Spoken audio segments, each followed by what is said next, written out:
don't always get to choose in this life, win and lose in this life, but I'ma prove in this life, we can move in this life. Béatrice. Hello. Vallière, comment ça va? Ça va bien. Oui. Toi? Ça va super bien. Tu proviens de Québec. Yes! Oui. On a fait ta route ce matin. Très cool, très cool. Je l'ai dit tantôt dans le petit segment couple, mais on se connaît de l'entreprise de Sophie Bernet. Donc, Sophie, tu la connais de où, en fait? Je la connais de ton podcast. J'ai vu T'es une sérieuse? capsule. Ouais. Oui. Je pensais que tu la connaissais dans... Ben, on a fait une rencontre exploratoire, elle et moi. Ouais. OK. Mais je l'ai connue sur le web, là. Très cool. Ouais.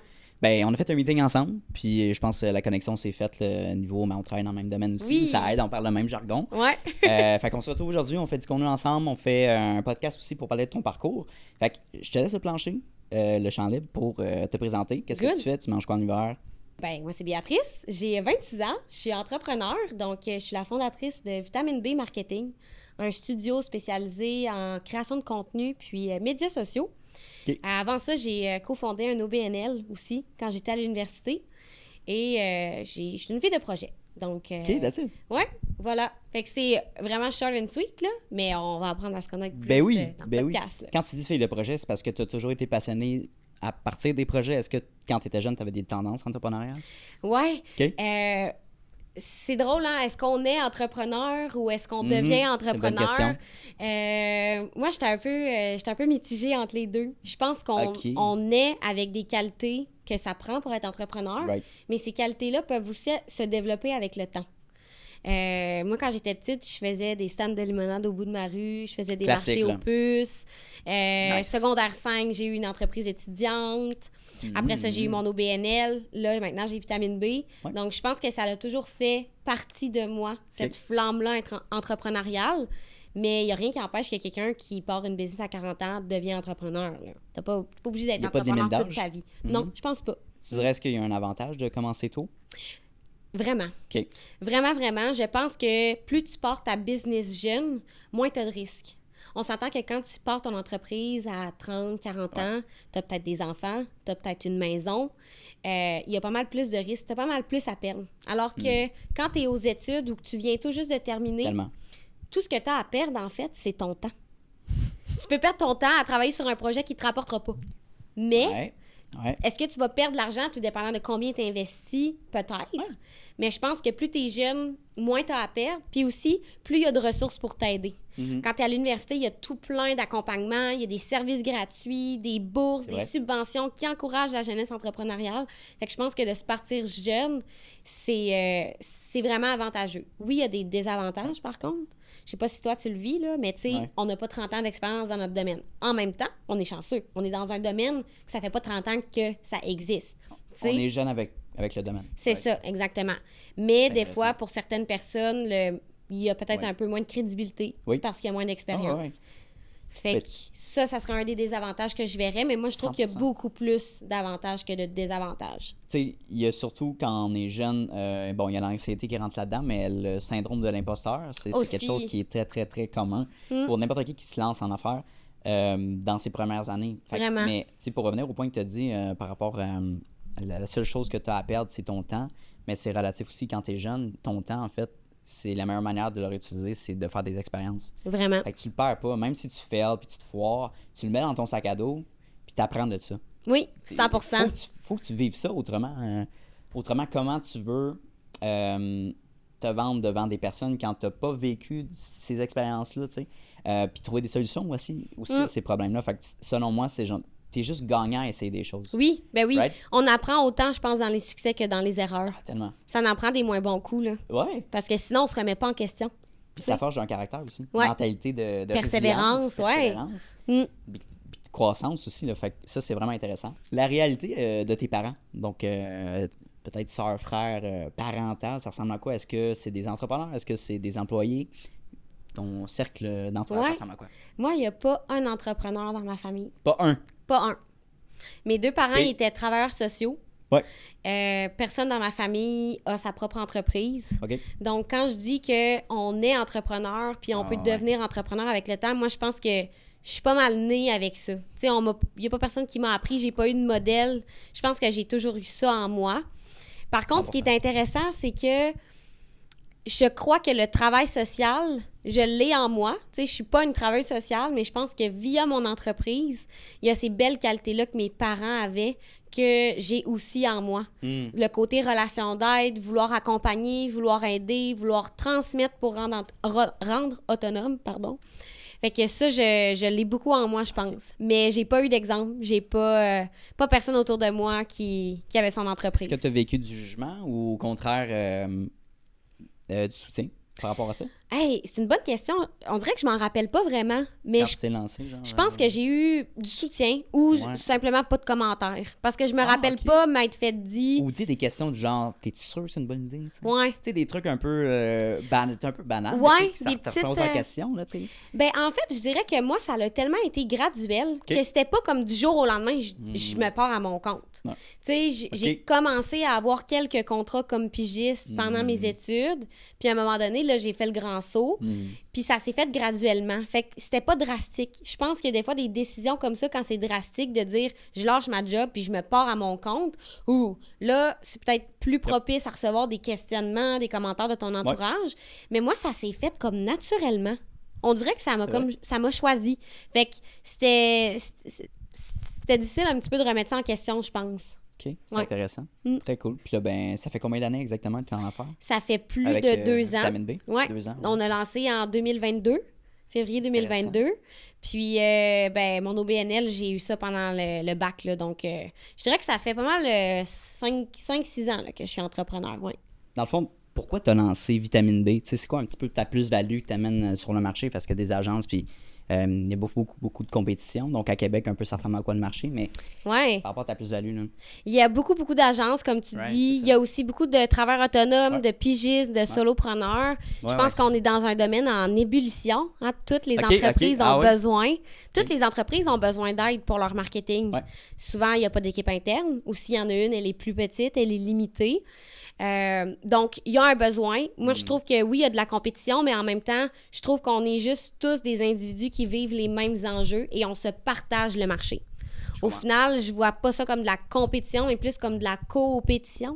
Tu sais, des fois, j'ai des compétiteurs qui n'ont pas la capacité puis qui me réfèrent des clients, vice-versa, tu sais.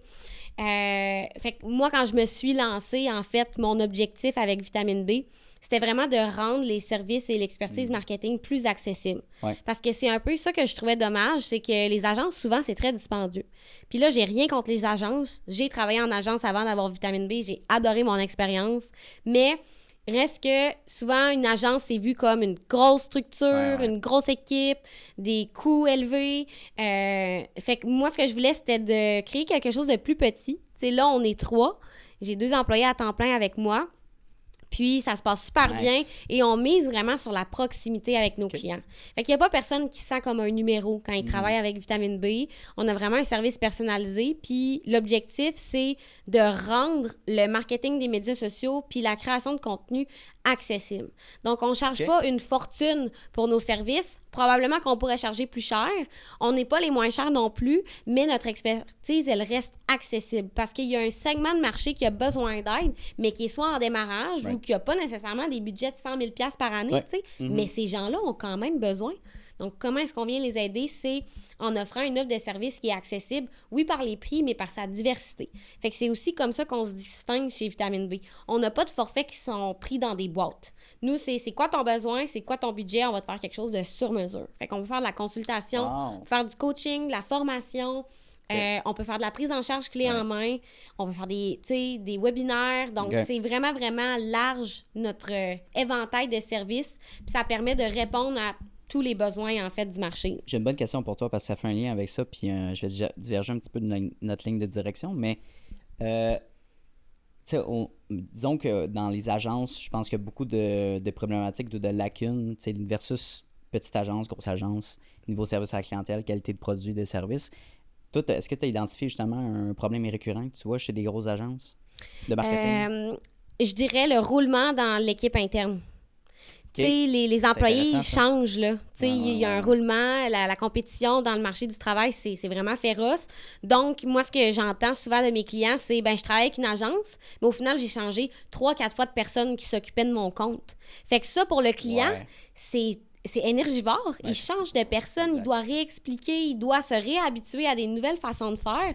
Alors que moi, dans le fond, le but aussi de rester petite, c'est que je suis encore impliquée dans tous les mandats. Puis je le fais parce que j'ai envie. J'ai pas juste envie de faire de la gestion puis de devenir une gestionnaire d'une équipe. Ouais. Moi, j'ai encore envie de me mettre les mains à la pâte puis de continuer à créer du contenu avec les clients. Donc, c'est ça qui est intéressant, c'est que peu importe si moi, mes 2 employés partent, elles ne partiront pas parce qu'elles sont super heureuses. Ils sont trop cool, ouais, c'est ça, exact. Puis moi, je les aime trop.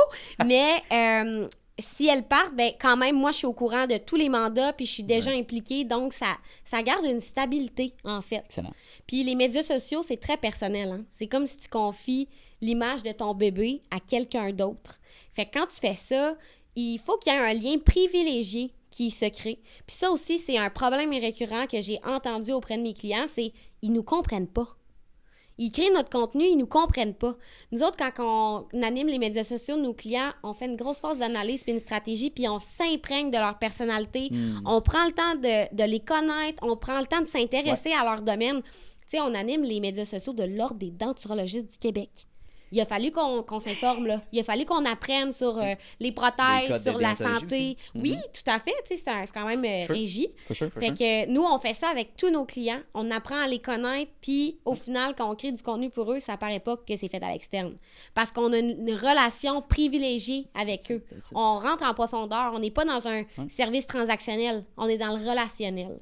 Fait que nous, vraiment, je pense que c'est comme ça qu'on se distingue chez Vitamine B. C'est au niveau de notre service puis de l'expérience qu'on offre à notre client. Puis justement, ça c'est intéressant justement de travailler avec ce genre de clientèle-là. Est-ce que tu dirais que c'est difficile de convaincre des plus grosses entreprises, tu sais, des autres professionnels justement, de mettre l'emphase sur la création de contenu sur les réseaux sociaux, de voir l'importance de ces plateformes-là? Oui, je pense que c'est de moins en moins difficile de convaincre les gens parce que on le voit, la transformation numérique, c'est partout. Ouais. C'est pour tout le monde. Si t'es pas sur les médias sociaux, il y a un problème. C'est rendu que tu as un désavantage concurrentiel si t'es pas en ligne, tu sais. Donc, de convaincre, je pense que il est pas tant là, la question n'est pas tant là. La question est plutôt au niveau de, ben, combien tu es prêt à payer. Moi, c'est surtout ça que je trouve difficile. C'est très subjectif, les services qu'on offre. Hein. Pour quelqu'un, là, ça peut valoir 3 000 $ par mois, avoir une belle image sur ses médias sociaux. Pour quelqu'un d'autre, ça peut en valoir seulement 300. Yep. Fait que c'est plus de convaincre au niveau du prix. C'est pas de convaincre est-ce qu'il faut y aller ou pas. C'est de convaincre combien il faut que tu payes. Follow-up question par rapport à ça. Rendu à ton stade, est-ce que ça vaut la peine de convaincre ces personnes-là qui ne voient pas la valeur ou de changer d'appel puis d'aller justement... Ouais, nous, Rendu là. honnêtement, dans la rencontre exploratoire, C'est ça. si la personne n'est pas déjà convaincue qu'elle en a besoin puis qu'elle négocie nos prix, désolé, mais un c'est red ça flag. qu'on vaut. Ah ouais, ça- Fait que, tu sais, on est vraiment... C'est sûr qu'au début, quand j'ai démarré, j'étais toute seule, je prenais toutes dis les oui. opportunités, Ah oui. mais j'ai beaucoup appris. Puis au final, je pense aussi que, je vais prendre l'exemple de notre service de coaching accompagnement. J'accompagne des entrepreneurs dans leur marque personnelle, OK? Bien, si tu payes 100$ par mois pour être coaché pour ta marque personnelle versus si tu payes 800, dans quel processus tu vas être plus engagé? Ben, c'est sûr. Celui que tu payes Exactement. 800. Ben oui, ben Tu sais, oui, c'est ben oui. comme aller au gym puis payer ton abonnement à 75$ par mois ou avoir des cours gratuits. Les chances que tu manques tes cours quand ils sont gratuits sont pas très mal. élevées. C'est ça. Yep. Fait que le prix Non, ouais. va aussi refléter l'engagement du client dans le processus et le niveau de qualité. Fait que, tu sais, quelqu'un qui te charge 200$ pour 10 publications par mois, calcule combien ça fait par publication, là. Calcule le temps qu'il est censé mettre sur un post. On s'entend, un post, ça prend pas 5 minutes à faire. Parce que qu'est-ce qui rentre en compte justement dans le processus de la création de contenu, right? Parce que c'est pas juste on filme puis on l'envoie au client, right? Oh non! T'sais, Hey, écoute, T'as la préparation. Ben vas-y, parle-moi un petit peu de ton processus. ben, écoute, quand tu es en prise en Ouais. charge clé en main, là, OK? Ouais, ouais. Il y a la recherche d'idées. OK. Il y a la veille constante sur les médias sociaux pour voir les tendances, les changements d'algorithmes, les nouveautés, les nouvelles fonctionnalités. Après ça, il y a la planification d'idées. Il y a la collaboration avec le client. Il y a la création des vidéos, le choix des images, l'édition, le montage de visuels graphiques, les montages de vidéos. Il y a la rédaction des textes. Après ça, il y a la révision. Après ça, il y a la programmation. Après ça, il y a l'analyse des résultats. Nous, à chaque mois, on fournit un rapport à nos clients, puis on regarde les stats du mois passé, puis on compare même OK. les stats à la même période, mais l'année d'avant. Puis ça, c'est dans certaines bon, ça. agences, ça se fait pas. Non, Tu sais, c'est c'est comme tu payes en continu, puis tu sais pas trop qu'est-ce qui se C'est passe ça. au niveau des stats. Tu sais. vrai. Nous, pour nous, c'est hyper important d'être transparent avec les clients. Puis s'il y a des mois qui sont moins bons, ben comme on trouve des solutions. On s'assoit avec notre client, on essaie d'expliquer la baisse, tu sais. Fait qu'on s'entend que c'est un processus qui demande beaucoup de temps. Si tu veux le faire comme il faut, là, tu sais, tout dépendant du nombre de publications, mais admettons là, qu'on prend un chiffre X, là, t'es à 3 posts semaine sur 2 plateformes, c'est 10 heures, 10, 15 heures, tu sais, par mois, tout dépendant de la qualité du contenu que tu vas chercher, tu sais. C'est fou, Ça, les hein? clients, ils se rendent pas compte du temps et de l'énergie que ça prend quand tu le fais comme il faut. Oui. Donc, le prix justifié, des fois, est plus difficile à comprendre. Puis, ceux qui comprennent pas pourquoi ils devraient payer, par exemple, 1500 par mois pour de la prise en charge clé en main, ben rendu là, nous, on n'a pas le goût de se battre pour qu'ils voient la valeur de notre travail. Nous, on sait qu'on est bonne, on sait ce qu'on fait, on sait ce que ça vaut, on sait les résultats qu'on peut apporter aux clients. Fait qu'après ça, est-ce qu'on veut les convaincre? Pas vraiment. C'est eux autres les pires, tu sais. Non, puis ça me fait penser parce que il y a un client qui m'a approché il y a peut-être 3-4 mois, puis finalement, ça n'a pas conclu vers une entente parce que ça marchait pas, juste le fit, là. OK.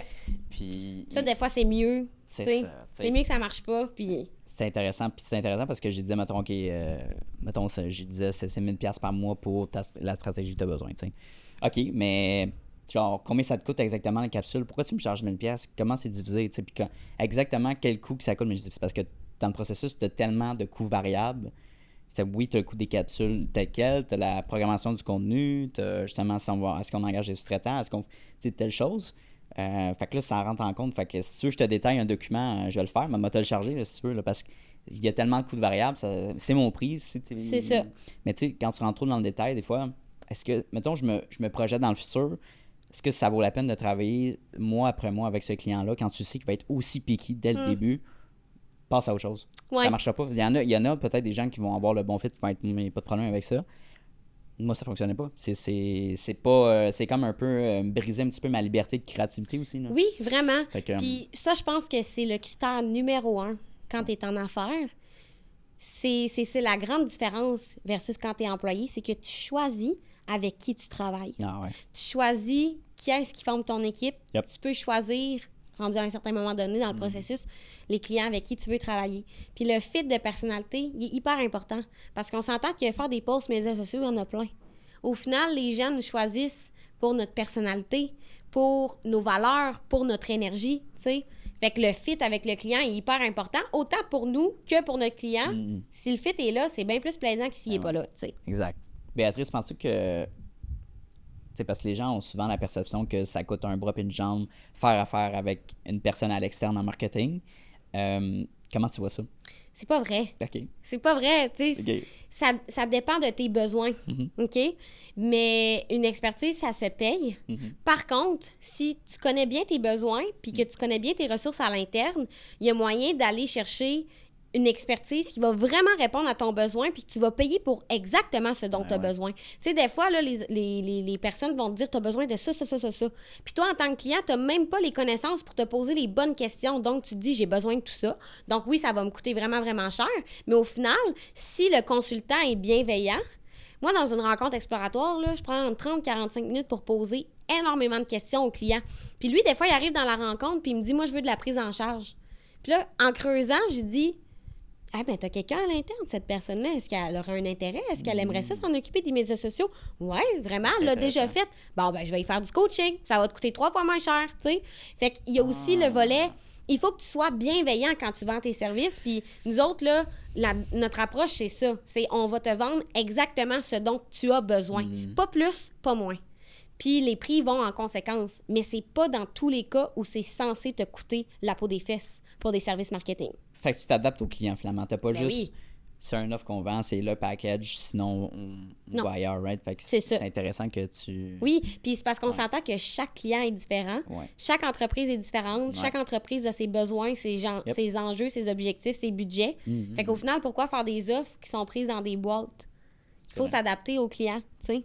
Fait que c'est custom pour chaque client. Ben, c'est le fun, mais je pense que ça peut être aussi un enjeu d'efficacité dans le sens, il faut que tu analyses chaque client, il faut que tu fasses tes recherches, il faut que tu fasses, peut-être, là, je sais pas à quel point ça peut être, quand tu scales ton entreprise, je veux dire. Là. Oui, c'est ça. Mettons, tu as des petits, moyens, gros clients, puis à un moment donné, tu as un mélange de tous ces clients-là, ben c'est pas le même genre de service clientèle. Tu vas voir si tu as un client qui te paye 10 000 par mois, puis tu as un autre client qui te paye 1 000$. Non.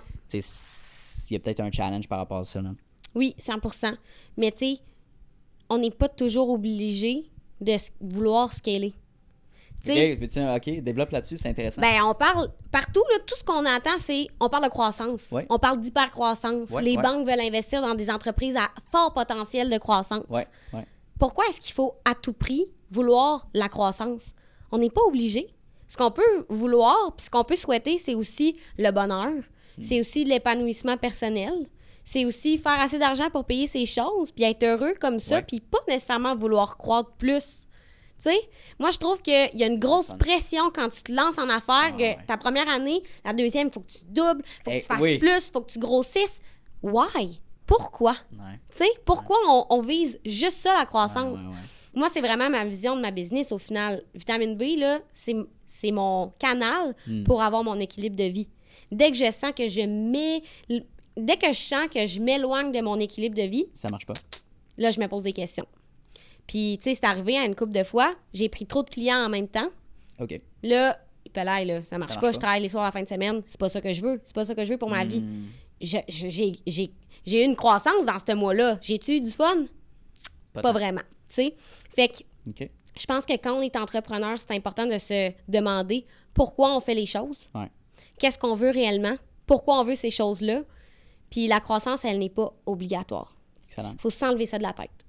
Parce qu'on parle de santé mentale. Là. Il y a un Ouais, livre qui est sorti exact. récemment. Là, est-ce que l'entrepreneuriat rend fou? Je sais pas si tu as vu ça passer. Un super de beau livre écrit par 2 entrepreneurs, je pense, puis des beaux témoignages. Bref, Très cool. on OK. parle de la santé mentale auprès des entrepreneurs, là, mais s'il y avait moins la croissance qu'on mettait dans nos cerveaux, je pense qu'il y aurait moins d'enjeux de santé mentale. Tellement. La pression sociale aussi, puis c'est comme... Tu sais, tu te lances en affaires, puis ta famille te voit un peu comme un extraterrestre, mais c'est quand même positif dans le sens, c'est vraiment ce que tu fais, puis il y a la mentalité américaine de genre make business, puis tu sais, croissance, puis faire de l'argent, puis tu grossis ta business, puis là, ben Anthony, logiquement, toi, tu vas avoir un bureau genre New York, tu vas avoir 100 employés à ta charge, tu veux telle affaire, mais je dis, T'es pas pourquoi obligé. moi je veux ça? Tu sais, Ouais. est-ce que, tu sais, mais non, tu sais, puis de la perception justement de dire à chaque année, je veux doubler mon chiffre d'affaires. Si ton objectif c'est ça, mais pourquoi tu pourrais juste 15% de plus, C'est ça. 5% de plus? Exact. Tu sais? Ou même faire le même chiffre d'affaires, si tu peux atteindre un plateau qui est confortable, tu as tes clients. T'as des clients récurrents, mettons, tu as 3-4 gros clients par année qui te permettent de grossir ou de rester à un niveau confortable pour ta vie, mais continue, puis tu es bien là-dedans, puis tu as une petite équipe, tu as 3-4 personnes. C'est ça. Go for it. Mais justement, toi, ton ambition pour Vitamine B, ça ressemble à quoi? Oui. Tu sais? Avant de répondre à ta Ouais, question, sais-tu qu'est-ce qui est intéressant aussi? Ouais. Oui, le point de ce qu'on veut, il est Ouais. important. Ouais. Tu sais, vouloir grossir, vouloir 100 employés, nanana. C'est ça. Mais il y a aussi, qu'est-ce que la société a besoin? S'il y avait juste des grosses entreprises, là, ça marcherait pas. OK. Tu sais, s'il y avait juste des grosses business, ça marcherait pas. Il y aurait des marchés qui seraient pas desservis. Parce que des grosses business, ça ne permet pas autant de latitude. C'est pas les mêmes structures. Ça peut pas faire les mêmes choses qu'une petite business. Tu sais, il y a des services qui ont besoin d'être personnalisés. Puis quand tu es dans une entreprise où il y a 100 personnes, c'est pas possible. Fait que ça en prend des petites, ça en prend des moyennes, ça en prend des grosses business. La société peut pas juste rouler sur des grosses business. Fait que pourquoi est-ce que quand on devient entrepreneur, la première la première graine qu'on nous plante, c'est faut que tu fasses ça de même tout le temps jusqu'à ta retraite. Puis si tu le fais pas, c'est pas fait pour toi ou justement, t'es Ou comme t'as pas du succès. Ouais, t'sais. finalement, ben, t'es Ouais. pas aussi bon que tu le pensais. C'est t'sais. ça.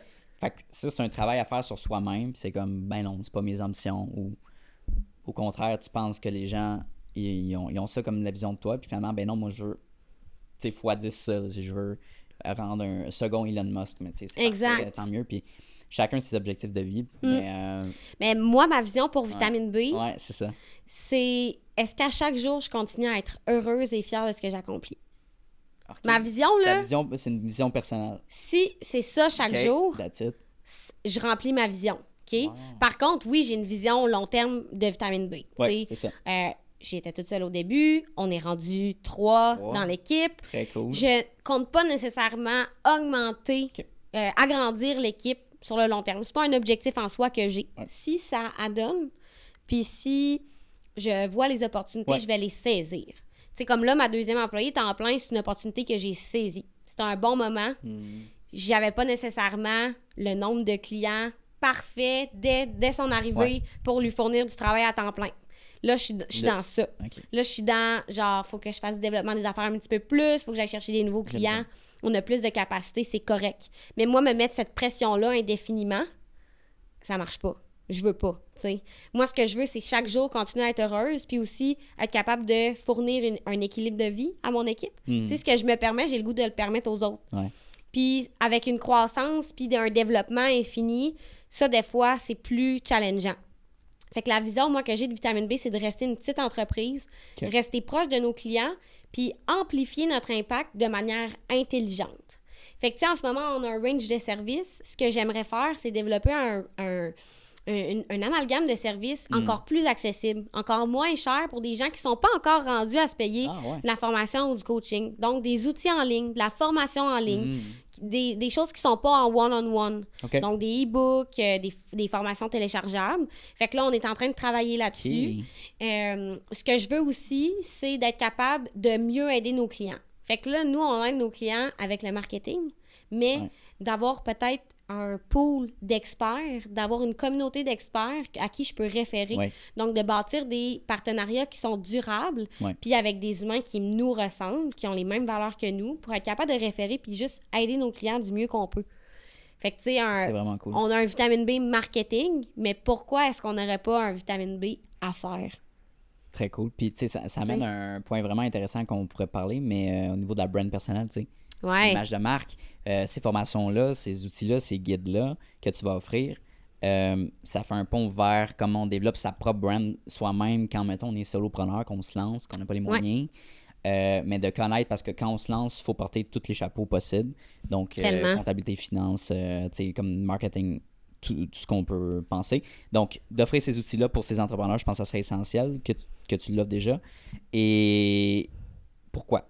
Pourquoi ça serait essentiel, justement, de développer sa brand personnelle puis d'apprendre à le faire soi-même dans les débuts? Ta brand personnelle, c'est ton plus gros atout pour ta business. OK. Ça, c'est mon opinion, là. Nice. Il y a peut-être des gens en marketing qui pourraient me contredire. Moi, je pense que c'est un petit peu comme l'épargne. C'est un peu comme les finances. Plus tôt tu investis dans ta marque personnelle, plus ça va être payant sur le long terme. Moi, ce que je dirais, c'est si tu peux commencer à investir dans ta brand personnelle à l'université, c'est comme le best. Parce que tu commences déjà à te positionner comme soit quelqu'un qui va être sur le marché du travail, un employé, ou sinon un partenaire potentiel pour des projets, ou bien un entrepreneur qui bâtit son réseau. OK? Fait que la marque personnelle, au final, la différence notable avec la marque professionnelle, c'est vraiment que tu mets l'humain de la business de l'avant. OK? Puis, surtout dans l'entreprise de service, comme je disais tantôt, les clients veulent travailler avec toi pour ta personnalité, pour tes valeurs, pour ce que tu dégages, pour comment tu les fais sentir. Ça, c'est dans ta brand personnelle que tu peux leur faire ressentir ça. Oui, ça se fait via la marque professionnelle, mais c'est moins personnel, c'est moins authentique, c'est moins humain. Donc, la marque personnelle, c'est rendu un atout incontournable. Je te dirais que c'est très peu exploité. Donc, de plus en plus, mais les gens ne sont pas sensibilisés à ça. Ils se disent, je me pars une business, il faut que j'aille un site pour mon entreprise, il faut que j'aille des médias sociaux pour mon entreprise. Mais ce que tu peux faire aussi, c'est juste avoir tes propres médias sociaux puis commencer par là. C'est plus accessible, tu sais. Moi, j'ai roulé 2 ans sans site web. On avait les médias sociaux de Vitamine B, j'avais mes propres médias sociaux, mais on n'avait pas de site Internet. Puis, est-ce que ça n'a pas été un frein à aller chercher de la clientèle? Jamais. Les gens me le demandaient puis je leur expliquais. En ce moment, j'ai pas de site Internet parce que le jour où je vais en avoir un, j'ai envie qu'il soit bien fait. Je vais investir les bonnes ressources dedans. Puis pour l'instant, mes médias sociaux, ça suffit. Fait que, tu sais, moi, puis maintenant, j'ai, je dirais, plus de clients qui viennent de ma brand personnelle que de la brand de Vitamine B. Fait que ta brand personnelle, pour les gens qui nous écoutent, ça, concrètement, c'est quoi exactement? Quand tu fais de la création de contenu, puis concrètement, justement, quelqu'un qui est un solopreneur, qu'est-ce qu'il a besoin comme équipement? Comment ça marche pour se débuter comme un créateur de contenu? Tu sais, ma brand personnelle, au final, c'est tout ce que je publie sur mon compte Instagram puis mon compte LinkedIn. OK? Fait que, grosso modo, ça te prend un téléphone, That's all.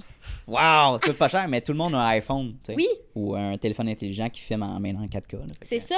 Fait que t'es pas obligé d'avoir la grosse patente, de t'acheter le gros micro puis la grosse caméra pour créer du bon contenu. Au final, oui, c'est important que le visuel soit là, Ouais. mais pour avoir une brand personnelle on point, là, l'important, c'est que ce soit authentique. Le contenu, c'est une question de contenu. Il faut que ce que tu dis soit intéressant. Exact. Puis, surtout, ce que j'ai appris en faisant du contenu, c'est la personne qui écoute la capsule, comment ça va lui amener de la valeur ajoutée. Pourquoi il passerait 45 secondes de son temps à écouter ta capsule du début à la fin? C'est des conseils, c'est des anecdotes, c'est du entertaining, mais pas trop d'être, comment je pourrais dire ça, parler de toi-même dans le sens... Ouais. Tu sais, Ben, être t'sais, pas contextuel avec l'audience. C'est ça. Bon. Puis la brand personnelle, ce qu'elle permet aussi, Ouais. c'est d'établir un sentiment de proximité puis un sentiment de confiance avec les gens qui t'écoutent puis les gens qui te lisent. Fait qu'après ça, le step de « je connais déjà un petit peu la personne puis je trouve qu'elle me ressemble », après ça, de signer une vente va être beaucoup plus facile Ben oui. que si tu pars de zéro. Donc, la brand personnelle sur les médias sociaux, ça permet vraiment ça. Ça ouvre ta vie. Tu ouvres ta vie, dans le fond, aux gens. Les gens apprennent à te connaître, à te découvrir, à créer un lien, même s'ils t'ont jamais vu en personne. Moi, je trouve un peu que c'est la beauté des médias sociaux. C'est un bel outil pour entrer en connexion, puis découvrir, puis rencontrer des nouvelles personnes qu'autrement, tu pourrais pas avoir rencontrées, tu sais. Puis la brand personnelle aide vraiment à ça. C'est mettre les gens en confiance puis bâtir ta crédibilité. Je vais faire l'avocat du diable. On va jouer ensemble, OK? Oh yeah! Parce J'aime que ça, c'est sûr, les gens vont écouter, ils vont dire, ouais, faut que je le fasse. OK. Je sais bien, Béatrice, il faut que je le fasse, faut que je me mette sur les réseaux sociaux. Fait qu'il y a 3 enjeux pour ça. La première, les gens vont me juger. J'ai peur que les gens y écrivent des affaires. OK? La deuxième, j'ai pas le temps de faire ça. La troisième, ça me tente pas de faire ça. C'est 3 Dans le bons sens, points. ouais. 3 bons points. Tu vois ce que je veux dire? Si ça te tente pas, Ouais. t'es pas obligé. Bon. Mais il va falloir que tu développes un autre avantage concurrentiel. OK. Ta brand personnelle, c'est un actif numérique, OK? Fait que tu peux développer un autre actif pour ton entreprise. Moi, je dirais, si tu veux le faire, fais-le. Si tu veux pas le faire, fais-le pas parce que tu vas pas bien le faire. OK? Fait que si ça te tente pas, fais-le pas. Mais assure-toi d'aller chercher d'autres avantages concurrentiels, tu sais? OK. Deuxième chose, Pas le temps, j'ai ouais. pas le temps. Ouais, exact. Honnêtement, avec la bonne méthode de travail, la bonne structure, les bons outils, entretenir ta brand personnelle, t'es pas obligé de créer 5 posts par semaine. Ça peut être Ah, une mais ça, publication c'est bon, par ça. semaine, tout simplement. Ah ouais, ça fait ok. 4 posts ou 5 posts par mois, tu te dis 15-20 minutes par post. C'est 1 heure, 1 heure et demie. C'est pas si long, là. C'est d'intégrer ça dans ton processus, dans le fond. Nous, c'est vraiment ça qu'on fait avec nos clients chez Vitamine B. On implante une structure de travail. C'est un processus. C'est des façons de faire que tu répètes à chaque mois. Puis Ouais. une fois que tu as ça, c'est facile, c'est intégré, tu sais. Je peux-tu te relancer là-dessus parce que Ouais. c'est vraiment intéressant. Tu connais Gary Vee? Oui. Il poste, je pense, 90 fois par jour. C'est quoi ton opinion là-dessus? C'est-tu 2 extrêmes? C'est-tu... Parce que j'imagine que oui, logiquement, plus t'emmerdeur, plus t'as de chances de rencontrer ton client potentiel. Tu sais, genre, réalistiquement parlant, ça ressemble à quoi? Je suis contente que tu me poses la question. Ça va faire une bonne capsule. Dans la vie, comme sur les médias sociaux, trop, c'est comme pas assez. Quand tu poses trop, là, les gens se tannent. Tu satures ton audience, OK? Ah, ouais. Fait que moi, pour vrai, là, mes clients, je leur conseille très, très rarement de poster plus que 3 fois par semaine. OK? Puis il y a poster, mais il y a aussi être présent en story, puis il y a faire sa gestion de communauté. Il y a plusieurs façons d'être en ligne et d'interagir avec son audience, autres que faire des publications. OK? Fait que Intéressant. trop, c'est comme pas assez. Moi, c'est ça que je dis aux clients. Puis c'est aussi que c'est pas viable de dire que tu fais 7 posts par semaine toi-même. Un entrepreneur, là, il y a plusieurs chapeaux. Il n'y a pas le temps, il n'y a pas l'énergie, il y a d'autres choses à faire dans sa business. Fait que, tu sais, un post par semaine, c'est plus réaliste. Puis ça dépend toujours de tes objectifs, là. Puis ça dépend toujours de ce que tu fais. Mais moi, je trouve que trop poster, c'est comme pas assez poster. C'est pas mieux. C'est intéressant, je savais pas que tu allais donner ça. Tu sais, c'est comme, ouais, trop posté. Ça peut saturer ton... Je pensais pas. Oui, ben oui, moi, ça peut j'aurais pensé le saturer. contraire. OK. Ben, c'est parce que, tu sais, à un moment donné, la personne, là, elle va se dire, voyons, elle a-tu fini? Tu sais, de quoi qu'elle va me parler encore? À un moment donné, c'est comme Parce que... redondant, tu sais. Puis c'est parce que aussi, OK. trop, c'est comme pas assez dans la mesure que tout le monde est sur les médias sociaux. Fait qu'imagine si tout le monde était présent chaque jour, ça serait pas vivable. Ça serait trop bruyant. Ouais. Tu sais, il y a comme une saturation numérique, il y a trop de choses. C'est comme quand il y a trop de publicité, 100%. là. Mettons que tu passes sur Broadway, là, ou t'es à New York, là. Ouais. Toutes les publicités que tu vois, là. Ouais. Hey, C'est ça, t'es c'est bafoué too par ça. much. Ben, sur les médias sociaux, c'est la même chose. Il y a trop de stimuli. Donc, 100%. si tout le monde pose trop, Ouais. on va se perdre. Faut miser sur la qualité et non pas la quantité. Puis je pense justement, pour enchérir là-dessus, mettons, tu fais 3 pauses par semaine, fait que lundi, mercredi, vendredi, mettons, les gens vont avoir hâte à avoir, hey, je sais que Exact. lundi, j'ai un pause, là, puis Oui. là, je le sais, puis ça va être des pauses qui vont être. Tu vas avoir plus de temps pour y penser, des questionnements. Exactement. Overall, tu sais, Ouais. moins. Fait que plutôt que tu te dis, OK, il faut que je fasse un pause à chaque jour, fait que là, tu te rushes, puis pendant 3 semaines, tu le fais, puis là, la 4e semaine, t'es épuisé, t'es plus capable, tu le fais pas. Exactement. Je pense que justement de se voir dans ton horaire, tout le monde est capable d'après moi de faire 3 capsules par semaine, là, c'est très envisageable. Ben oui. Faut que ça soit bien planifié. Trouver une bonne stratégie, ouais. Ouais. C'est ça. Exact. J'aime ça. Mais puis, c'est comme je dis, c'est d'avoir d'autres points de contact. T'es pas censé... Tu sais, mettons, là, une entreprise qui ne dépend que des médias sociaux pour réussir, OK. moi, je trouve pas ça bon.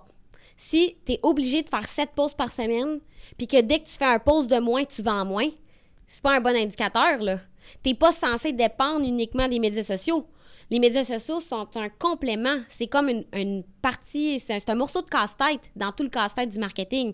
Mais il faut qu'il y ait autre chose. Il faut que tu fasses du développement des affaires. Il faut que tu ailles serrer des poignées de main dans les événements réseautage.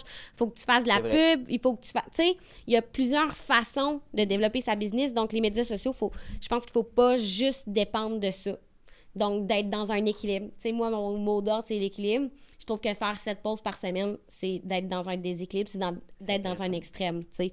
Ben, c'est une perspective différente parce que justement, on parlait tantôt de Gary Vee, puis de tous ces créateurs de contenu-là qui mettent à chaque jour du contenu, tu sais, puis ont du succès aussi, tu sais, mais... Oui.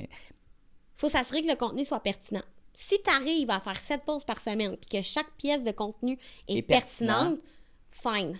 C'est ça l'affaire. Mais il faut vraiment être un as. Puis ça, là, un humain tout seul, à moins que tu fasses ça 40 heures par semaine puis que tu ne fasses que ça pour ta business, le contenu, peut-être que c'est viable. Mais il va falloir que tu engages, il va falloir que tu ailles de l'aide parce que sinon, ça marche pas, là. C'est trop de temps. Les Gary Vee, Alex Hormozy puis les Grant Cardone de ce monde ont des équipes derrière eux. Mais en même temps, ils ont commencé aussi tout seuls à le faire. Mais en même temps, si pour ça, mettons 7 capsules, une capsule dans le temps, il y a 10 ans, une par jour, je pense pas que c'est la même qualité que ce qu'ils postent aujourd'hui. Non. Tu sais, pertinent puis tout ça. Fait que, bref, c'est une question un peu de ton objectif puis combien tu veux mettre de temps là-dedans et tout ça. Mais 3 pauses, c'est une bonne stratégie. Puis j'aimerais revenir à le premier enjeu qui est la peur du jugement. Oui. Right? Ouais. De mettre ses réseaux sociaux puis comment on fait pour éviter ça, tu sais, la peur. Ben, pas éviter, mais comment ne pas le prendre personnel. Aussi simple que ça. C'est normal d'avoir peur que les autres nous jugent sur les médias sociaux. C'est normal parce que ça arrive, OK? On peut pas éviter ça. Dans la vie, il y a des gens qui vont t'aimer, il y a d'autres gens qui vont pas t'aimer. C'est la même chose sur les médias sociaux. L'important, là, c'est de rester authentique avec soi-même. Fait que si chaque pièce de contenu, chaque publication, tu te dis « c'est moi », ça me ressemble, il faut que tu sois fier, il faut que tu le owns. Il y a du monde qui vont aimer ça, il y a du monde qui aimeront pas ça. Whatsoever. Tu sais?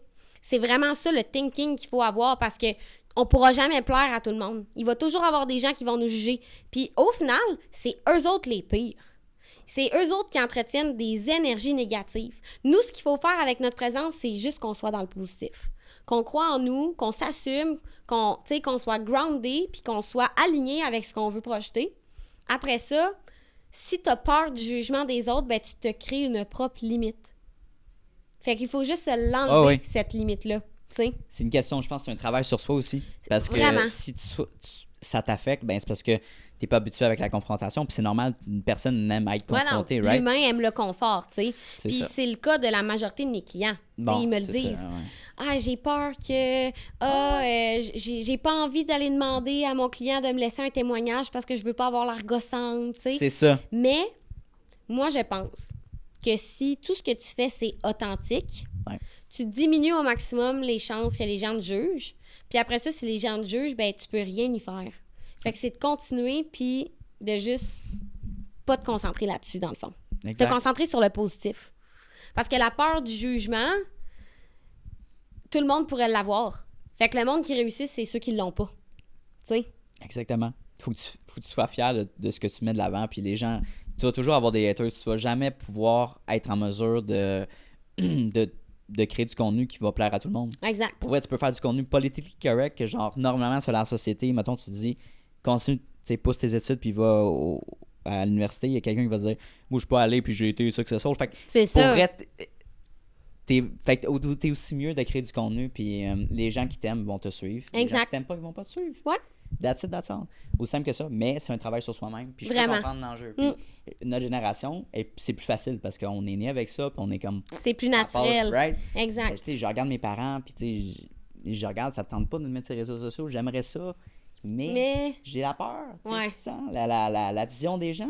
Puis c'est d'y aller étape par étape aussi. C'est ça. Cette peur-là, elle va peut-être pas disparaître du jour au lendemain. Ouais. Tu sais? Ouais. Mais c'est d'y aller puis d'essayer. Puis de tâter le terrain. Tu sais? Mais comme tu dis, c'est vraiment un travail sur soi-même. Puis quand je travaille la stratégie de marque personnelle avec mes clients, on va au-delà des médias sociaux. On fait de l'introspection. On parle des croyances limitantes. On parle de c'est quoi nos plus grandes peurs. On parle de c'est quoi nos valeurs. On parle de qui est-ce qu'on est en tant qu'individu. Au final, le but de la marque personnelle, c'est de transposer qui t'es en tant qu'humain sur les médias sociaux. Donc ça demande une bonne connaissance de soi. Une connaissance de soi qui est hyper profonde. Tu sais, on pousse là, les réflexions ensemble. Puis on les travaille, les croyances limitantes. Parce qu'au final, si tu veux réussir sur les médias sociaux, il faut que tu t'assumes. Tu sais, il faut que tu assumes qui t'es. Je peux te poser une question plus technique Ouais. par rapport à mon podcast puis à un brand personnel? Ben parce oui. que j'ai fait l'expérimentation de séparer les deux. Fait que je me suis créé des pages séparées de... Ouais. Fait que j'ai mon pro perso qui s'appelle Tony Vizina. Fait que c'est juste du contenu en lien avec le marketing et des trucs. Ouais. Puis j'ai mon podcast, ma page de podcast aussi, toutes les autres plateformes. Ouais. Que c'est juste des clips de podcast. Donc, mais j'ai fait les deux, puis je trouvais ça lourd justement de publier sur les deux en même temps. Quand c'est du contenu qui est semblable, c'est le même un peu la même ambiance. Peut-être que le contenu est légèrement différent, mais overall, la ligne directrice est là. C'est le podcast. Est-ce que tu conseillerais que je rapatrie tout mon contenu juste sur ma page On Jase Business, fait que ma brand personnelle plus le podcast en même temps? Ouais. Ou de continuer à séparer? J'ai de la misère avec ces deux concepts-là. Ça dépend de c'est quoi ton objectif. OK. Si ton objectif, c'est juste de publier des capsules, Ouais. garde une page. Tu sais, mais si tu veux publier des capsules, mais qu'avec ta brand personnelle, tu veux aller ailleurs, puis que tu veux, tu sais, Dans d'autres aborder... environnements, tu veux dire? Non, aborder d'autres sujets. Tu sais, pas juste publier des capsules, là. Sur sais, l'entrepreneuriat. Ça peut être de parler de l'entrepreneuriat, ça peut être de parler... politique, Tu sais, ben, là, sépare les deux. Puis mettons, je vais faire un genre de contenu que j'aime bien, c'est, oui, mettons, podcast, mais mettons dans des événements, avoir des discussions avec des gens en Ouais. réalité, tu sais. Des vox Ou en pop, mouvement, genre. des blogs, bon, des trucs genre, mais ça sort de ma ligne directrice du podcast qui se met très bien mieux sur... Fait que, selon toi, c'est une bonne chose de séparer les deux? Oui, oui, 100%. Il faut se poser j'aime la ça. question, quels sont nos objectifs? D'accord. Si les objectifs sont pareils, garde une page, parce qu'au final, tu dilues tes résultats. Mais moi, je vais te donner mon exemple personnel. Vas-y. Mes objectifs pour Vitamine B, c'est de parler de nos services, c'est Oui. de mettre de l'avant nos clients, faire rayonner nos clients, Ouais. parler de marketing, éduquer, OK? Mais mon objectif personnel va au-delà du marketing. Moi, je suis pas Miss Marketing. Moi, je suis Béatrice Vallière, qui prône l'équilibre de vie et qui est entrepreneur en marketing. Fait que dans ma brand parles pas personnelle, juste- je parle ça. presque pas de marketing, en fait. Peut-être que même je devrais en parler plus, mais je parle de c'est quoi le contexte entrepreneurial, c'est quoi les défis, c'est l'équilibre de vie, comment naviguer à travers tout ça, tu sais. Fait que j'ai des objectifs qui sont distincts. Fait que c'est normal que j'ai 2 pages distinctes. Fait qu'au final, il faut tout le temps se ramener à quels sont nos objectifs. S'ils sont différents, on sépare, on segmente. Puis s'ils sont pas différents, ben on garde parce qu'on veut pas diluer les résultats. Mais c'est surtout des sujets, tu sais, parce que podcast, c'est 99% c'est du entrepreneurial, mais pour perso, moi, j'ai tellement de sujets qui m'intéressent, comme la psychologie, l'histoire, comme je C'est dirais, ça. l'impact social, ça, mais mon audience n'est pas intéressée par ça. Fait que ça, c'est des sujets que je mettrais sur ma brand personnelle. Ouais. Fait que ça, c'est l'erreur que j'ai faite, c'est justement de faire un peu le monsieur marketing, de demander des trucs, c'est comme un peu pas poche, mais c'est comme c'est C'est c'est ça. redondant, l'information est déjà là, je réinvente rien, tu sais, mais parler un petit peu plus d'autres sujets moins mis de l'avant, ça serait... Fait que c'est juste une question plus technique, mais je me questionnais là-dessus récemment. Ouais. Ben, c'est ça. Moi, Alright. c'est de se ramener quels sont nos objectifs. S'il y a des différents objectifs puis qu'ils collent pas ensemble, il faut segmenter. Il faut séparer. Ouais. Parfait. Béatrice, est-ce que tu te lèves motivée à chaque matin? Est-ce que la petite flamme est toujours là quand tu te lèves le matin? 99,9% du temps. Non, c'est pas vrai. Je mentirais. OK. Je mentirais. C'est impossible. On est un humain. Ouais. On est des humains. On n'est pas stable. OK? Ouais. Moi, je dirais que je me lève chaque matin et je sais pourquoi je fais les choses. OK. Mais ça m'arrive des fois d'avoir des matins où j'ai moins d'énergie. Mettons que j'ai eu un party la veille, là, puis qu'il faut que je travaille le lendemain matin. Peut-être que ça va moins me tenter que si je me suis couchée à 8 heures. Tu sais. Fait que le matin, je me réveille toujours avec je sais pourquoi je fais les choses, Ouais. puis où est-ce que je m'en vais. Parfait. Mais la motivation puis l'énergie, ça fluctue. On est tous humains. Ça fluctue tout le temps. Ouais. Fait que la majorité du temps, oui. Tu sais, j'ai dit 99,9 là, c'est un peu extrême. C'est moins équilibré. Mais ça m'arrive des journées où je le suis moins. Puis ces journées-là, je les accepte. Le but, c'est pas de se taper sa tête quand ça nous tente moins. Moi, je suis une femme, là, j'ai un cycle hormonal. Puis comme, à chaque mois, ça fluctue, ça. C'est Vous, vrai. les gars, vous êtes chanceux, vous avez moins ça. Vous en avez aussi des fluctuations hormonales, mais nous, avec le cycle menstruel, il y a des semaines dans le mois 100%. où on est juste prédisposé à être moins énergique puis à être plus fatigué. Ouais. Il faut naviguer à travers ça, tu sais. OK. Fait que j'aime ce que je fais. Le matin, je me lève, la majorité du temps, je suis motivée. Mais si je réponds honnêtement à ta question, il y en a des matins où ça me tente moins. C'est normal, puis j'ai le droit. Faire un point à cette question-là, justement, de est-ce que tu te lèves à chaque matin avec la petite flamme, qu'est-ce que tu fais pour te ressourcer personnellement? Tu sais, après une journée de travail ou... Ouais, après une journée de travail, genre, comment tu fais pour te relaxer, rendu chez vous? Et quand tu prends des congés, qu'est-ce que tu fais? Ouais. Nature, OK? sport. On est né dans la nature, hein? Puis Ouais. je lisais un article à un moment donné qui disait que comme chimiquement, là, on se porte mieux quand on est dans la nature. 15 minutes par jour dans le bois peut faire une différence sur notre santé, Oh autant oui, physique ah ouais. que mentale. Ouais. Donc, moi, quand j'ai besoin de Ok. me ressourcer, puis quand je suis en congé, Ouais. rando, marche dans le bois, course, je fais du sport, je me dépense, puis je lis. Je lis beaucoup. Je prends du temps, là, Ok. pas de bruit, pas de musique, rien. Je suis couchée dans mon divan avec mon chien, je lis, je me repose. Ouais. Puis quand je finis mes That's it. journées, souvent, j'aime bien finir par une marche. Ok. Fait que je prends mon chien, on s'en va marcher dans le quartier. Ça lui fait du bien, ça me fait du bien. Ça prend une coupure. Parce que c'est difficile, ça, je trouve, de changer d'énergie. On est en mode grinding toute la journée. Fait qu'après ça, le soir, il faut que tu décroches. Ah ouais, tu sais. c'est ça. Mais il faut le faire consciemment. Fait que c'est soit en faisant du sport, soit en allant marcher. OK. Mais je dirais que être dans la nature, là, ça fait vraiment la différence. Tu as touché le sport, finalement. Donc, Ouais. comment tu vois ça? Comment tu l'implémentes dans ta routine? Est-ce que tu te dis, moi, c'est 3 jours par semaine, je fais de la course? Ouais. Puis si je le respecte pas, je suis mal barré. Tu sais, comment tu vois ça, justement? tu sais? Ouais, ça dépend des moments de l'année. Right, Tu sais, ok. en ce moment, je m'entraîne pour un demi-marathon. Ok, Fait que that's it. je cours 5 jours sur 7. Puis j'ai un jour de muscu avec ça. Fait que j'ai comme Wow. un day off en temps réel. tu Puis sais. est-ce que tu respectes? Oui. Tu manques pas tes jours d'entraînement? C'est vraiment, vraiment rare. Nice. À moins d'urgence nationale. C'est Mais je très sais que intéressant. si je manque une journée, sur le long terme, ça va faire une différence. Tu vas t'hypothéquer, finalement, sur le long terme. Oui, puis c'est parce que, mettons, quand je suis un programme, c'est parce qu'il est fait comme ça, le programme. Il est Ouais, fait je pour que j'augmente mon volume, tu sais. Right. Mais comment je fais pour respecter mes moments d'entraînement? Ouais. Moi, je suis une fan du Google Agenda. J'ai un code Ben oui. couleur. Ah. Et la première chose que je place dans mon horaire, c'est mon temps jaune. Mon temps jaune, c'est mon temps personnel. Ça inclut ma routine matinale, ma routine de fin de journée, mes pauses, mon temps social et le sport. Puis je m'assure à chaque semaine qu'il y a de la place pour ça. Fait que moi, quand je planifie ma semaine, là, en fait, mon calendrier, si tu le regardes, jusqu'à 2026, il y a déjà des plages horaires de bloquer pour le sport et pour mes pauses. C'est les choses qui sont non négociables dans mon quotidien. Wow. C'est mon temps jaune. C'est là à chaque semaine. Et ensuite, je viens imbriquer tout le reste. Mes meetings, mes rendez-vous, mon temps de travail, Ouais. tu sais, tout le tralala. Mais ce qui est placé en premier, c'est le temps personnel puis le sport. Parce que sans ça, j'y arrive pas. J'ai trop d'énergie. Il faut que je le canalise. Est-ce que tu trouves ça stressant de devoir respecter ces time box-là? Fait que, mettons, de 7 à 8, training, puis si tu dépasses, t'es comme un peu t'empiètes sur ton autre time box. Est-ce que tu stresses par rapport à ça? Non. L'important, c'est pas quand tu le fais. OK. L'important, c'est est-ce faire. que tu le fais. OK, Fait que moi, je quand comprends. je dis que mes plages horaires sont déjà là, Ouais. c'est pas que ma plage horaire, elle est tout le temps de 7 à 8 pour le training. Bon, ouais. Tu sais, je vais te donner un exemple, là. en ce moment, quand on fait des entraînements pour le demi-marathon, des fois, on court 1 heure, 1 heure et demie. OK. Moi, faire ça à jeun, à 6 heures le matin, j'arrive pas. Faut que j'aille manger avant. Donc, ces entraînements-là, souvent, je les fais le midi. Mais des fois, le midi, ça marche pas. J'ai des meetings, ça colle pas. Fait que je le fais en fin de journée. Ah, OK. Fait Fait que tu as une liberté de bouger tes... Il faut parce qu'effectivement, sinon, c'est stressant. C'est t'sais. ça. L'important, c'est que tu le fasses. Mais le moment où tu le fais, il faut que tu te laisses une liberté d'importance. parce qu'il y a des impondérables dans la vie, il y a des imprévus, il y a des choses qu'on contrôle pas. C'est vrai. Fait que quand ça adonne, moi, j'aime ça faire le sport le matin. Mais pour des gros entraînements à haute intensité ou à longue endurance, j'ai besoin de juice. Faut que j'aille manger. Fait que je le mets à une autre place. Fait que J'aime ça. l'important, c'est d'être constant. Puis c'est d'assurer de faire de la place dans sa semaine et à chaque jour Ouais. pour les choses qui nous font du bien.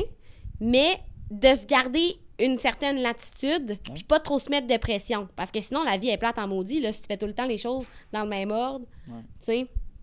Oui, ben je pense que ça peut être stressant parce qu'on voit souvent le message sur les réseaux sociaux d'être accountable puis d'être avec nos objectifs, justement, de respecter ça. Puis si on les suit pas, ben on est comme plus en lien avec nos ambitions. C'est un peu un non-sens, un non-respect de soi-même. Fait que, Ouais. fait que c'est difficile, tu sais. Puis moi, j'ai toujours mon objectif de m'entraîner 5 fois semaine avec du lundi au vendredi, right? OK. Puis des fois, j'ai souvent comme mettons, jeudi matin, j'ai un shooting. Ben, tu sais, si moi je m'entraîne de 7 à 8, je pourrais pas, il faut que je sois là à 9 h là-bas. C'est ça. Fait Fait que là, tu fais quoi? Ben, c'est ça. Fait que là, je suis comme, ben, je vais le skipper, m'aller m'entraîner demain. Mais c'est rare que le soir, tu sais, j'aurais pu le mettre le soir en même temps. Le soir, j'ai moins d'énergie. J'aurais pu, tu sais. Mais c'est comme, il faut que je respecte mon engagement, mais je suis fatigué, tu sais. Fait que je travaille là-dessus encore, tu sais. J'ai comme pas perfectionné mon horaire par rapport à ça. Mais, fait que, mettons, je skip le jeudi, je vais le mettre le samedi, tu sais. Ouais. Fait que cette flexibilité-là, j'essaye de l'ajuster Oui. dans ma semaine. Fait que, ouais. J'ai une de mes amies entrepreneurs qui a dit on retrouve notre liberté dans la discipline. Ah, c'est pas, OK. Parce qu'on pourrait voir discipline comme une prison qu'on se fait nous-mêmes. Non, tu sais. mais Ouais. il faut créer la discipline, Ouais. il faut créer la liberté dans notre discipline. Je suis disciplinée et je fais mes choses, j'ai mes tâches, Ouais. mais j'ai une liberté là-dedans. Il y a une journée où je me réveille, j'ai moins d'énergie. Ça se peut que je module mes tâches pour prendre une plus longue pause ou mettre mes tâches plus faciles en début de journée, puis que je fasse une sieste, puis qu'après ça, je mette Right. mes affaires plus compliquées en après-midi. Tu sais, l'important, c'est d'avoir la structure, J'aime ça. mais d'être capable de naviguer dans cette structure-là puis de rester fluide. Tu me sembles être une personne qui a toujours réussi dans ses ambitions, dans ses projets. Est-ce que ça a toujours été le cas? Non. J'ai eu une jeunesse particulière. OK. Ouais. Tu sais, comme je dirais que moi, j'ai eu ma crise d'adolescence un peu à l'avance. Mon père est décédé, j'avais 5 ans. Oh, Puis Condoléances. je comprenais pas... Ok. Merci. Je comprenais pas trop qu'est-ce qui se passait. J'ai été beaucoup en réaction. J'étais allée consulter des psychologues. Ok. Puis rapidement, on m'a diagnostiqué hyperactivité, trouble d'opposition, Ah oui. trouble d'impulsivité. Moi, j'avais le whole package, là. J'ai été médicamentée jusqu'en secondaire 4. mhm. Puis je dirais que mon enfance a été très challengeante Ouais. parce que tous ces troubles-là, Mhm. quand t'es jeune puis t'as pas la maturité pour comprendre puis pour canaliser ton énergie, c'est difficile d'avoir des amis. C'est difficile d'entrer en relation. Fait que moi, j'ai beaucoup travaillé là-dessus. Ouais. Aujourd'hui, ça va super bien puis jamais tu te dirais que j'étais la petite fille rejet dans le cours d'école qui avait pas d'amis puis qui jouait toute seule. T'sais. On se dit pas ça de moi. Mais j'ai eu toutes ces embûches-là qui m'ont amené à me développer, qui m'ont amené à progresser, à aller consulter, puis à travailler sur mes défauts. Fait que, tu sais, ça n'a pas Oui. toujours été facile. Là, aujourd'hui, ça va vraiment bien, Tant mieux. mais c'est ça. J'ai comme eu ma crise d'adolescence avant, puis j'ai vécu des difficultés que des gens dans leur vie vivront jamais, tu sais. Fait que À je un pense jeune que âge, du moins, là. à un très jeune âge. Fait que je pense que ça m'a beaucoup formée en tant qu'individu. Puis je pense que le fait, c'est malheureusement, mais d'autre côté, justement, c'est de voir le beauté de la chose, c'est que tu as appris de ça, puis tu t'es rendu une meilleure personne, un meilleur entrepreneur. Mais à l'âge de 5 ans, de perdre son père, c'est énormément difficile. Donc, je pense que tu as développé une indépendance, tu sais. Hum. Tout seul, tu sais, d'apprendre par toi-même, et que ça soit justement de faire ta propre cuisine plus jeune, d'apprendre justement à gérer tes affaires, tu sais, un peu gérer ta vie personnelle comme une entreprise, il faut que ça soit efficace, tes études et tout ça. Ouais. Fait que 100%, tu sais, je compatis là-dessus. Fait que t'es devenu une meilleure personne par rapport à ça. Par la force des choses, t'as dû développer ces compétences-là. Puis... J'ai pas eu le choix. C'est ça. Tu sais, Right? dans la vie, des fois, il y a des Ouais. choses que tu souhaites pas qui arrivent. OK. Puis au final, tu me demandes, est-ce que tu souhaiterais que ton père soit pas décédé? C'est sûr que la réponse, c'est oui, j'aurais vraiment aimé ça le connaître, tu sais. Tu sais, c'est clair, ouais. Mais en même temps, s'il était pas décédé, je serais pas la personne que je suis aujourd'hui. Bon, on serait pas là aujourd'hui, en fait. C'est ça. C'est simple que ça. C'est ça, tout simplement. Puis, Fait qu'il faut voir les défis de la vie comme des opportunités d'apprendre, de se dépasser, puis faut pas s'apitoyer, tu sais. OK, check. Ça, très bonne question. Les gens qui nous écoutent qui ont vécu des traumatismes, OK, de ce genre-là, qu'est-ce que tu leur conseillerais justement pour transformer cette énergie-là négative en opportunité, positive, etc.? D'aller consulter. OK. C'est un cadeau d'aller visiter un psychologue. On a tous un médecin de famille. Pourquoi est-ce qu'on n'a pas un psychologue de famille? Sérieux, là? Ouais. D'aller consulter, d'aller chercher de l'aide. Parce que des fois, il y a des choses qui nous dépassent, tout simplement. Le cerveau, c'est complexe. Ouais. Puis à l'école, on nous apprend à écrire. Ouais. On nous apprend pas à gérer nos émotions. Non. Ça manque au cursus scolaire. Là. Ouais, 100%. Tout ce qui est les habiletés émotionnelles, entrer en relation, on nous apprend pas ça. Ça s'apprend avec le temps. Fait que des gens qui ont vécu des traumatismes, premièrement, là, c'est de les accepter. Ça fait Ok. partie de nous. C'est pas de dire qu'on les veut plus, ces traumas-là. Moi, les traumas que j'ai vécu avec mon père, l'abandon, le rejet, toutes ces blessures-là d'enfance, ça va toujours faire partie de moi. Puis je vais toujours être sujette à des réactions à cause de ça. Ce qu'il faut savoir, c'est qu'il faut bien se connaître. Puis il faut s'outiller pour être capable de gérer ces émotions-là. Puis ça, ben, d'avoir un psychologue qui t'aide, gros coup de pouce, là. T'sais, les gens qui y arrivent tout seuls, pour vrai, chapeau. Parce que moi, pour vrai, j'aurais pas consulté. Puis j'aurais pas arrivé à canaliser ça, là. Mais 2 ans plus tard, quand tu recules puis tu regardes en arrière, tu te dis, c'était pas si pire que ça. Fait qu'il faut tout le temps se ramener à, je vais être capable de traverser cette passe-là, qui est plus difficile. Je suis capable. Pas Puis, abandonné. pas abandonner. Puis de s'auto-convaincre. J'ai lu beaucoup ces derniers temps sur tout ce qui est la manifestation, le Oui. self-talk, le mindset, Ouais. puis ce qu'on se dit. Les mots qu'on pense, les mots qu'on lit, les mots qu'on nomme tout haut, ça fait une énorme différence sur comment on agit. On a pas mal plus de contrôle sur notre subconscient qu'on pense. Puis ça, c'est hyper important. Moi, dans ma routine, le matin, je me lève puis je me dis toujours des affirmations positives. Même chose le soir quand je me couche. Puis ça, depuis que je fais ça, ça a fait une énorme différence sur comment, sur mon attitude, sur comment j'affronte les défis. Je me fais dire non par un client, pas grave, il va y en avoir 10 autres qui vont me demander une rencontre exploratoire, tu sais. Fait que tout Ok. ça, là, c'est... Tu contrôles ta propre tête. Wow. Le self-talk, là, puis ce que tu te dis, puis ce que tu crois, puis ce que tu te fais croire, plus tu le répètes, là, mieux c'est. Tu sais, la théorie de genre, si tu souris et que t'es pas de bonne humeur, juste physiquement, l'action de sourire va sécréter des Fou, hein? réactions chimiques à l'interne. C'est la même chose avec ce que tu dis, puis ton cerveau. Puis c'est de dire, mettons, puis ça, je l'avais fait l'exercice à un moment donné, c'est comme, si j'ai un examen que ça me tente pas de faire. Like, yes, si j'ai un examen, ça va être cool, je vais le faire, Ouais. là, ça va bien se passer. Puis là, j'étais pump, puis là, dans ce temps-là, je prenais l'autobus pour aller à l'école. Yeah, let's go, ça va être nice. Puis je vais étudier, puis là, j'arrive à l'examen, puis c'est fucking nice, là. Ah, je suis capable de le faire, ça. T'es comme, ok, genre, tu voyais ça négativement, mais essaye de trick ton brain, tu sais. Ah oui, tellement. Moi, Tony mon, Robbins en mon parle souvent, là. truc ultime, là, Ouais. c'est je regarde mon agenda le lendemain, Ouais, ouais. puis mettons, avant de me coucher, Tente pas, genre. ouais. pas avant de me coucher le soir parce que Ok. je fais pas de téléphone avant 1 heure du Ah dodo, là. C'est une autre affaire, faut que je fasse. Ouais, ça, le téléphone, c'est C'est difficile. c'est une drogue. Mais, blague à part, Oui. je regarde mon horaire, puis si je vois une tâche ou un meeting qui me tente moins, c'est très rare. Dans les derniers mois, quand je regarde mon horaire, je suis genre, oh my god, T'es je hype. trippe. Ok. Mais mon truc, c'est que si je vois une tâche qui me tente moins, Ouais. je me dis, hey, Béa, tu vas être super bonne, ça va super bien aller. La tâche est peut-être difficile, mais tu vas être vraiment fière de toi après. Puis je te garantis qu'à chaque fois que je fais ça, ça se passe super bien le lendemain.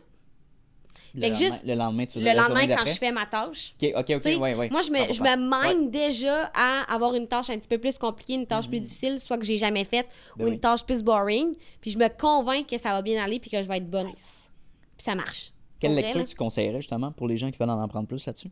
Le livre Mindset vraiment, là, c'est une couverture bleue et blanche. Ok. Je me rappelle pas c'est qui l'auteur, mais le livre Mindset, vraiment, vraiment super. Atomic Habits, je sais pas si tu l'as lu aussi, mais J'en ai entendu vraiment parler, ça a l'air que une ça perle, coche. honnêtement. Ah ouais, ok. Puis j'ai lu tout récemment aussi Le pouvoir de la manifestation. Je le conseille à tout le monde. Ok. Vraiment, là, on peut manifester tout ce qu'on veut dans notre vie. Il faut juste être capable d'y croire. Il faut savoir qu'est-ce qu'on veut, être capable d'y croire, se convaincre qu'on est capable de l'avoir. Puis après Ok. ça va se faire naturellement. On va faire des actions pour ça. Et les énergies, tout est une... La vie, c'est de l'énergie, OK? Les énergies qu'on conserve en dedans de nous puis qu'on cultive, on va les dégager, puis ça va attirer les mêmes énergies vers nous. Fait que si on n'arrête pas de se dire « ça va pas bien, je suis pas capable », c'est ça que tu vas attirer. Mais si tu switches de mindset, puis que tu cultives des énergies qui sont positives en dedans, c'est comme ça que tu vas attirer les mêmes énergies autour de toi. C'est un cercle vertueux, au final. Là. As-tu un exemple d'une manifestation qu'on peut faire? Mettons un exemple concret, là, par exemple. Ben, un exemple concret, c'est que, genre, j'ai manifesté aller à des podcasts en 2024. Qu'est-ce que je suis en train de faire en ce moment? Efficace. Plus efficace, ouais. Tu sais, comme concrètement, la recette Ouais. pour manifester, c'est Ouais. premièrement, savoir ce qu'on veut, se débarrasser de nos doutes puis nos peurs, Oui. être capable de se convaincre puis de dire j'ai le droit de vouloir ça et je vais l'avoir. Tu sais. Puis après ça, c'est d'avoir une liste concrète d'actions à entreprendre. Donc, la manifestation, là, c'est pas ésotérique, genre je veux ça, ça va arriver. C'est pas ça. La manifestation, c'est je veux ça, je sais que je suis capable de l'atteindre. Maintenant, je pose les bonnes actions parce que C'est je ça. sais que quand je pose les bonnes actions, je crois en moi et voilà. ça va fonctionner. Et après ça, là, la vie, ça fait juste placer les pions. Puis, ça. Ouais, mais la vie est bien faite parce que Ouais. ça peut être comment les gens te contactent, tu mets du contenu, les gens ils vont s'intéresser à toi et tout ça, puis tu vas voir du jour au lendemain, tu perds un gros client, Mm. tu te dis merde, ça va pas bien. La Le vie lendemain n'aime pas matin, le vide. C'est fou, là. Ouais. La vie n'aime pas le vide. Il faut lui faire confiance. Ah, ouais, S'il y a ouais, quelque chose qui se tasse, c'est parce qu'il y a quelque chose de mieux qui s'en vient. Peut-être pas maintenant. Ça va peut-être prendre 6 mois, ça va peut-être prendre 1 an. La vie, il faut apprendre à être patient. Mais la vie n'aime pas le vide. Fait que s'il y a quelque chose qui s'en va, c'est parce qu'il y a quelque chose de mieux qui arrive pour la suite. Puis tu sais, les gens ils vont t'écouter, ils vont dire la manifestation, ah, c'est du flafla parce que tu vas juste te dire, je vais être riche, je vais faire 1 million. Right, ok, mais il y a ça, mais c'est de prendre action sur tes paroles. C'est d'avoir Fait un plan. Quand tu te lances en business, je manifeste que mon entreprise va réussir. Ouais. Qu'est-ce que tu vas faire pour aller... Premièrement, on va commencer à aller faire des activités de réseautage. Tu vas aller commencer peut-être à faire des conférences, des podcasts, te mettre à l'heure, créer du contenu. Ça, c'est des actions concrètes qui vont pouvoir aller te faire un pont vert. T'es pas de juste dans manifestation, l'intangible. ouais. Non, Tu sais, c'est la ça. manifestation, c'est un mix d'intangible et de tangible. C'est les deux. Puis je vous dis, le Excellent. livre, là, il est ça d'épais. C'est un beau petit livre, hyper facile à lire. Puis c'est vraiment, Parfait. je pense qu'il y a 7 étapes. Puis elle les décrit bien, là, l'auteur, les 7 étapes pour manifester. Yep. Fait que oui, il faut savoir ce qu'on veut. Il faut croire qu'on est capable de l'avoir. Puis ensuite, il faut mettre en place un plan d'action et rentrer en action pour le faire, pour y arriver. Comment tu perçois le système d'éducation pour des entrepreneurs? Ah, que c'est une bonne question. Moi, je fais partie de celles qui adorent et adoraient l'école. Moi, j'ai toujours bien performé. Nice. J'étais souvent en première de classe. J'aimais ça étudier. J'aimais ça lire. J'étais curieuse. J'avais hâte aux examens. Pour moi, c'était comme... Yes, boy. Ouais, j'avais hâte de faire mon examen parce que plus souvent qu'autrement, j'étais prête. Puis j'étais genre, je Ouais, vais je vais torcher l'examen, Je vais là, torcher ça va être l'examen, incroyable. tu sais. Donc, moi, le système d'éducation, pour moi, il a bien fonctionné. Parfait. Mais je suis d'accord que pour certains individus, ça marche pas. C'est différent pour tout le monde.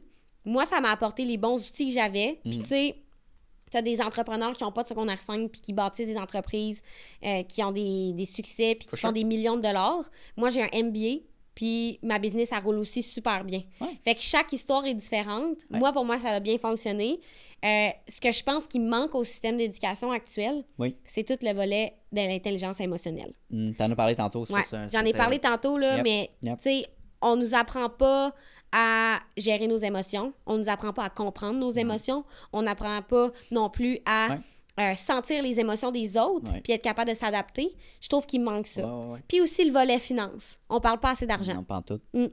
Pas assez, un peu mieux, un peu plus. Quand j'ai gradué au secondaire, ils commençaient à faire le cours d'introduction aux finances, mais c'est très Ouais. basique. C'est comme ton budget, mettons, tu t'en vas en appartement. Mais il faut plus que ça. C'est Tu sais, ça. juste comprendre le système fiscal, les taxes, l'impôt. Puis je sais que c'est pas nécessairement passionnant, Mais c'est important. tout le monde est confronté à ça. Tout le monde paye des taxes. J'espère. Euh, Puis tu vis dans une société, donc tout le monde va être confronté un jour au lendemain à faire l'argent. Fait que, Ouais. veux pas, faut que tu apprennes ces mécanismes-là. Tu t'intéresses à ça. Puis comment ça peut être aussi à ton avantage quand tu as une entreprise. Oui, puis c'est drôle parce que aux États-Unis, c'est vraiment moins tabou, l'argent. On dirait au c'est parce que Québec... c'est dans les racines. Oui, on dirait qu'au Québec, c'est particulier, mais on parle pas beaucoup d'argent. Quand j'étais jeune, ma mère me disait tout le temps, Béatrice, l'argent, c'est comme les fesses. C'est personnel. C'est bon. Elle me disait tout le temps ça, puis j'étais comme, OK, tu sais. Ouais. Puis à un moment donné, je me suis rendu compte que je comprenais pourquoi qu'elle me disait ça. Tu ne demandes pas à quelqu'un combien il fait par mois ou combien il fait par année. Pourquoi tu ne demandes pas ça? Pourquoi qu'on n'ose pas poser ces questions-là? L'argent, oui, c'est... Nous, on associe ça beaucoup au personnel, à l'émotif, Ouais. mais il faut qu'on en parle plus. Il faut qu'on s'éduque plus. Il faut qu'on en parle plus. Fait que, C'est oui, quoi? c'est personnel, Ouais. mais si on en parlait plus, ça serait peut-être moins serait moins personnel, tu sais. Mais ça, c'est passé de génération en génération. Puis c'est comme. Je pense que c'est ma mère qui me disait, ou une autre personne qui me disait, mes parents ils me disaient tout le temps, tu sais, on parle pas d'argent en table, ou on parle Ouais. pas. Tu peux pas demander à Manon Combien Charles, qu'il fait par année. tu sais, c'est comme. Ben oui, mais moi, je m'intéresse à son métier. Mais mettons, je veux pourquoi faire pas? ça. Ouais. Ah, ben, tu vas être capable de payer, mais tu sais, je te dirais pas. Pourquoi? Quelqu'un, mettons, tu as un entrepreneur dans la famille. C'est ça qui arrive, c'est que les entrepreneurs à succès, ou mettons au Québec, ils veulent pas flasher parce qu'ils savent qu'il y a une répercussion négative face à ça. C'est pas tout le monde, mais. Puis je pense que notre génération est de mieux en mieux par rapport à la vision de l'argent. Mais vraiment, il y a des. Il y a un travail à Il y a un faire. travail à faire. Puis, tu sais, on se compare, mettons, aux États-Unis ou au côté anglophone. On va pas trop loin. Là. En Ontario, dans d'autres provinces, la perception de l'argent est différente. Mettons que j'ai un client, je vais aller faire la prospection pour un client anglophone au Canada anglais. Il va être plus enclin à mettre de l'argent, puis davantage d'argent dans un projet Ouais. ou, mettons, dans ses réseaux sociaux, qu'une entreprise québécoise. Fait que ça, j'ai fait quelques tests, puis Ok. effectivement, c'est le cas. Tu sais. Les budgets sont peut-être différents, au niveau des taxes et tout ça, mais on dirait que la perception de l'entrepreneuriat, je me pars en business, il faut que je réinvestisse. L'argent, c'est un outil, Ouais, un levier. un levier, right? Mais mettons, un entrepreneur québécois, il va le voir un petit peu comme je veux faire On joue le plus plus de ventes safe. possible, je veux dépenser le moins, investir le moins possible, garder le plus de profit pour moi, right? Fait que j'étais comme, oh wow, tu veux juste la mentalité francophone, anglophone est différente. Ouais. L'enjeu sociétal de ça. Tu penses quoi, toi, du monde qui show off leurs revenus, mettons, hebdomadaires ou mensuels sur les médias sociaux, puis qui disent aux autres, si tu suis ma recette, tu vas faire 10 000 $ par mois? Non, ça, c'est zéro pin bar. Pantoute. Ben, ça, non. Le message, comment qu'il en est. Non, c'est comme vendre une formation, Ça bien va- scraper ta réputation. Là. C'est ça. Il faut parler de l'argent, mais il faut bien en parler. Ben oui, tu sais, il y a des contextes.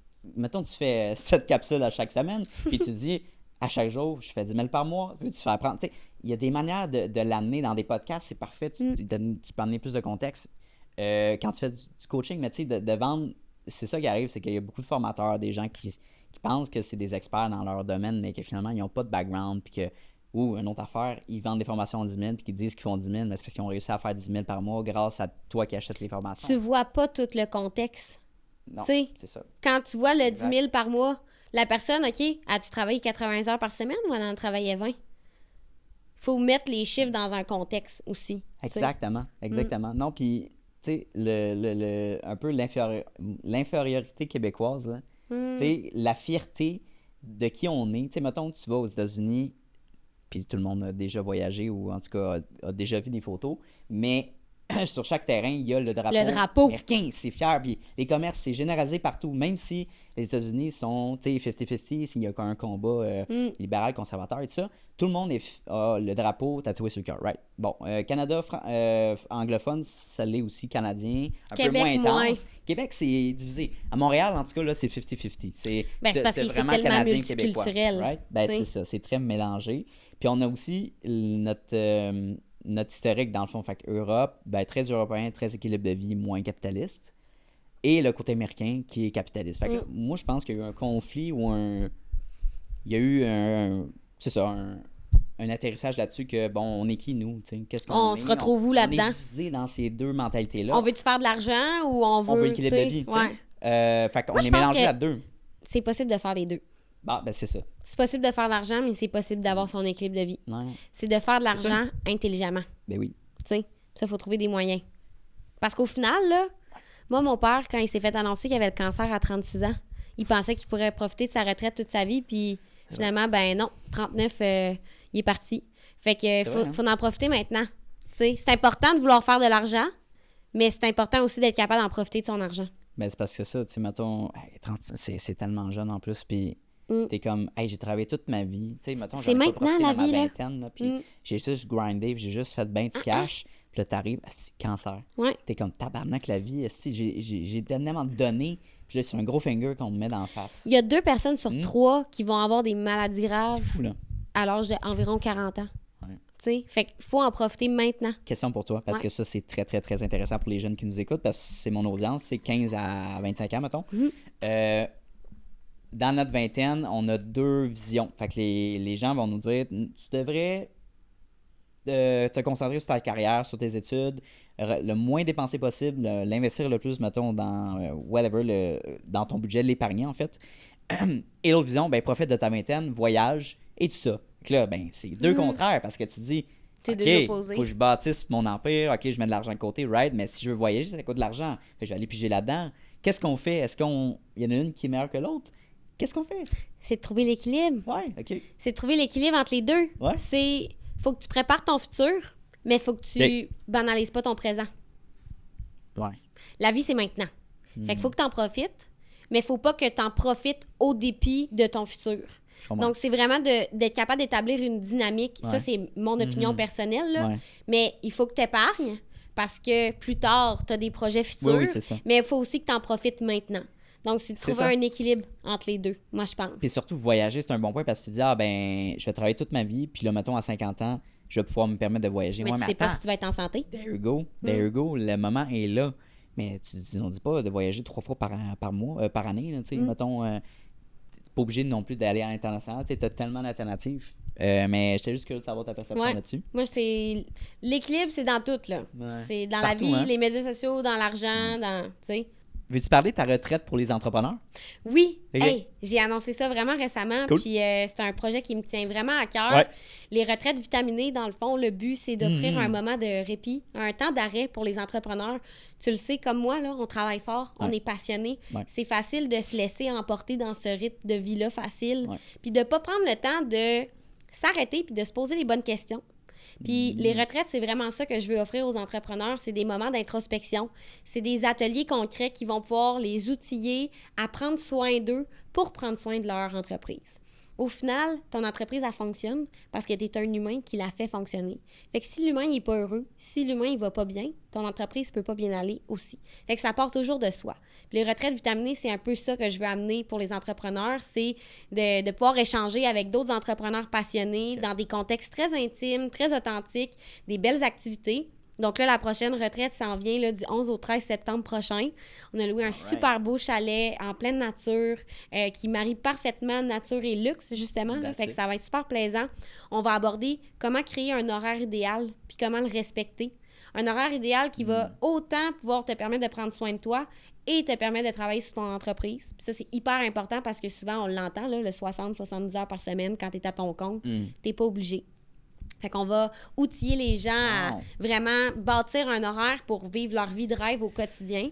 On va parler de comment intégrer les huiles essentielles, comment chimiquement ça se passe dans ton corps pour équilibrer ton quotidien, la concentration, le sommeil, tout ça.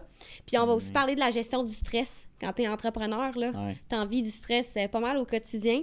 Puis on a une naturopathe qui va venir nous parler un petit peu de comment gérer son stress avec des méthodes de la science ayurvédique. Donc, c'est une science différente que la science traditionnelle. Fait que, tu sais, on va avoir 3 beaux ateliers, plein de beaux échanges, des belles activités. Ça va être des moments hyper précieux, hyper profonds aussi. Donc, on vise des entrepreneurs, des solopreneurs aussi. On veut briser l'isolement, la solitude. On veut créer des beaux partages, des moments tout simplement qui vont permettre à tout le monde de s'élever. Très cool. Ouais, c'est vraiment un beau projet. Pour vrai. Merci. Ouais. Tu commences à faire ça, right? Ouais. On vient de l'annoncer, là. c'est Ouais. vraiment nice. Fait que première retraite, 11 au 13 septembre. Est-ce que tu aimerais avoir une jeune, peut-être, qui va apprendre de toi, qui voudrait justement te suivre, juste apprendre c'est quoi? Oui. Est-ce que tu cherches cette personne-là en ce moment? Ben, honnêtement, moi, je trouve que d'être mentoré, Oui. c'est hyper important. Un mentor, c'est pas un coach. C'est pas quelqu'un qui va te dire quoi faire. Un mentor, c'est quelqu'un qui va t'amener à te poser les bonnes questions. Il ne te donnera pas les réponses. Mais il va te guider là-dedans à travers son expérience, à lui ou à elle. Ouais. Moi, j'adore faire ça naturellement. Fait que, tu sais, oui, s'il y a quelqu'un qui nous écoute, honnêtement, puis qui aimerait ça avoir une mentor, ben pour vrai, let's go, je suis partante. Il y a un petit syndrome de l'imposteur. Tantôt, on parlait de ça. Ouais, tu sais, j'ai 26 ans, je serais une mentor. Mais il me semble que les mentors, ils ont tous comme 50 ans et plus, tu sais. Mais non. Moi, je pense que chaque personne peut être un ou une mentor pour quelqu'un d'autre. Ben oui.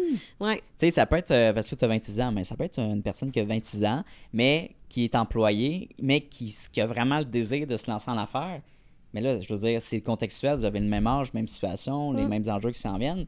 Fait que je pense que c'est la meilleure position pour mentorer cette personne-là. Ouais. Pourquoi pas? Pourquoi pas? Quelqu'un s'identifie, allez parler à Béatrice. Ouais. Dernière question podcast, dans le fond. Tantôt, je t'ai déjà posé ton conseil que tu donnerais, mais là, j'ai une question peut-être un petit peu plus contextuelle. C'est quoi ta mission de vie? Ma mission de vie, c'est d'inspirer les gens à aspirer à un équilibre de vie. Fait que, tu sais, pour moi, l'équilibre de vie, c'est vraiment ma priorité numéro 1. Okay. Puis si à chaque jour, je peux inspirer quelqu'un à prendre soin de lui ou d'elle, puis à prioriser son équilibre de vie, mission accomplie. Parce que je pense que c'est vraiment à travers l'équilibre de vie qu'on peut réellement être heureux, tu sais. Puis quand je parle d'équilibre, là, c'est pas d'être dans 50-50. L'équilibre est différent pour chacun. Mais l'important, c'est de réellement savoir qu'est-ce qui est important pour nous, puis de faire de la place pour ça, puis de créer son propre équilibre. Fait que c'est un peu ça, moi, que j'ai envie de transmettre, c'est d'inspirer les gens à vraiment prioriser leur équilibre de vie, parce que, à mon sens, c'est ça qui va te permettre d'avoir une vie qui est épanouie puis qui est heureuse. Ouais. C'est excellent. Merci beaucoup. Est-ce que tu as aimé ton expérience au podcast? J'ai adoré. Pour vrai, merci. Tu poses vraiment des bonnes questions. La vibe est super le fun. 100%. J'ai eu beaucoup de fun. Puis même que dans les questions puis dans les réponses, ça m'amène à cheminer aussi. Ben, tu sais, pour les gens, pour donner du contexte, là, mais on s'était préparé des lignes de questionnement, mais souvent, c'est ça que je fais, c'est que je diverge. Puis, ce que tu as dit, j'aimerais revenir là-dessus parce que c'est vraiment intéressant. Puis, le point étant que c'est les gens qui nous écoutent, comment on peut les aider le plus à apprendre avec ce podcast-là. Fait que, merci au passage. Puis ce que je propose souvent à la fin de mes entrevues, c'est de faire un part 2 dans un an. Entre 6 et 12 mois, de faire un part 2, savoir c'est quoi les nouveautés. On est rendu Est-ce que ta mentalité a changé? Ton entreprise est rendue où? Tellement de bonnes idées. Right? Fait que, je suis down. Un petit update là, finalement. Ouais.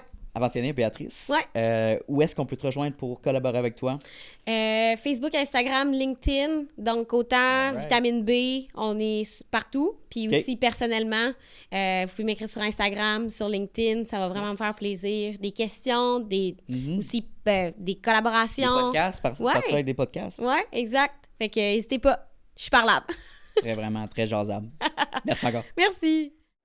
Hey, salut, ça fait déjà la 2e fois qu'on se voit dans cette même vidéo-là. Donc, merci de ton attention, puis merci de ta discipline, parce que c'est un mince pourcentage des gens qui sont capables d'écouter du début de l'épisode jusqu'à la fin.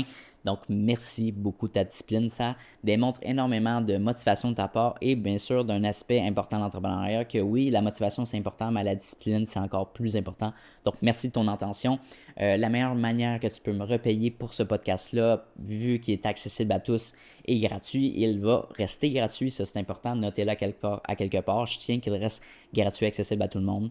En fait, c'est tout simplement de repartager le podcast dans des Instagram Stories, d'en parler avec tes amis, d'envoyer le lien à tes amis. Hey, Mathis, va donc écouter cet épisode-là, c'est super intéressant.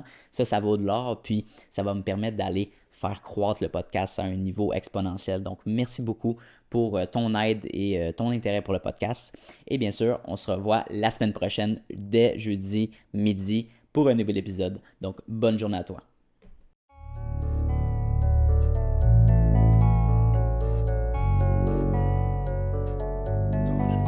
You don't always get to choose in this life, win and lose. in this life, but I'ma prove in this life we can move in this life.